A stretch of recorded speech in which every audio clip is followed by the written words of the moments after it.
പാകിസ്ഥാനിൽ ക്രിസ്ത്യൻ യുവാവിന് നേരെ ഇസ്ലാം മതവിശ്വാസികളുടെ പരസ്യ വിചാരണ. ക്രിസ്തു മതവിശ്വാസിയായ വസീഫ് ജോർജിനെ തങ്ങളുടെ പറമ്പിലെ മരം മോഷ്ടിച്ചു എന്നാരോപിച്ചായിരുന്നു ഒരു കൂട്ടം മുസ്ലിങ്ങൾ പരസ്യമായി അവഹേളിച്ചത്. വസീഫിന്റെ തല മൊട്ടയടിച്ച് മുഖത്ത് കരിതേച്ച് കഴുതപ്പുറത്ത് കയറ്റി പൊതുനിരത്തിലൂടെ നടത്തുകയായിരുന്നു. പാകിസ്ഥാനിലെ പഞ്ചാബ് പ്രവിശ്യയിലെ ഫൈസലാബാദ് സ്വദേശിയാണ് വസീഫ്. കുറഞ്ഞത് 7 പേരെങ്കിലും അടങ്ങുന്ന ഒരു സംഘമാണ് വസീഫിനെ ആക്രമിച്ചതെന്ന് അദ്ദേഹത്തിൻ്റെ സഹോദരൻ പത്രസ് ജോർജ് പറഞ്ഞു.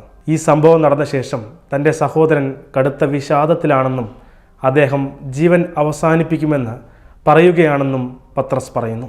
തെറ്റ് ചെയ്തിട്ടുണ്ടെങ്കിൽ പോലീസിൽ പരാതി നൽകി നിയമപരമായി മുന്നോട്ട് നീങ്ങാമായിരുന്നു. എന്നാൽ ഇത്തരത്തിൽ ഒരു പരസ്യ വിചാരണ നടത്തി ഗ്രാമത്തിലെ ക്രൈസ്തവരെ ഭയപ്പെടുത്താനുള്ള ഒരവസരമാക്കി അവർ ഇതിനെ മാറ്റുകയായിരുന്നുവെന്നും പത്രാസ് കൂട്ടിച്ചേർത്തു. വസീഫ് ജോലി കഴിഞ്ഞ് വീട്ടിലെത്തിയപ്പോഴായിരുന്നു അത്താഴം പാകം ചെയ്യാൻ വിറകില്ലെന്ന് അമ്മ പറയുന്നത്.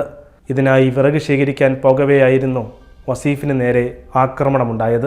അക്രമികൾ ആരോപിക്കുന്നത് പോലെ വസീഫ് മരം മോഷ്ടിക്കാൻ ശ്രമിച്ചതല്ലെന്നും മരത്തിൽ നിന്നും പൊഴിഞ്ഞു വീണ ചെറിയ ശിഖരങ്ങൾ മാത്രമാണ് എടുക്കാൻ ശ്രമിച്ചതെന്നും റിപ്പോർട്ടുകളുണ്ട്.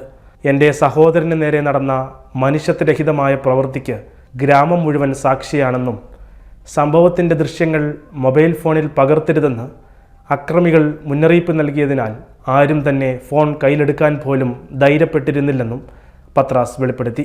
പോലീസ് പ്രതികളെ അറസ്റ്റ് ചെയ്തെങ്കിലും സ്റ്റേഷൻ ജാമ്യം ലഭിക്കുന്ന വകുപ്പുകളാണ് ഇവർക്കെതിരെ ചുമത്തിയത്. സംഭവത്തിൽ വസീഫിന് നീതി ലഭിക്കാൻ പോരാടുമെന്ന് പാകിസ്ഥാൻ മസിക് മില്ലത്ത് പാർട്ടി ചെയർമാൻ അസ്ലം സാഹോത്ര മാധ്യമങ്ങളോട് പ്രതികരിച്ചു. ഒരു ക്രൈസ്തവനായി ജീവിക്കാൻ ബുദ്ധിമുട്ടുന്ന രാജ്യങ്ങളുടെ ഓപ്പൺ ഡോഴ്സിൻ്റെ 2025 വേൾഡ് വാച്ച് ലിസ്റ്റിൽ 8ാം സ്ഥാനത്താണ് പാകിസ്ഥാൻ.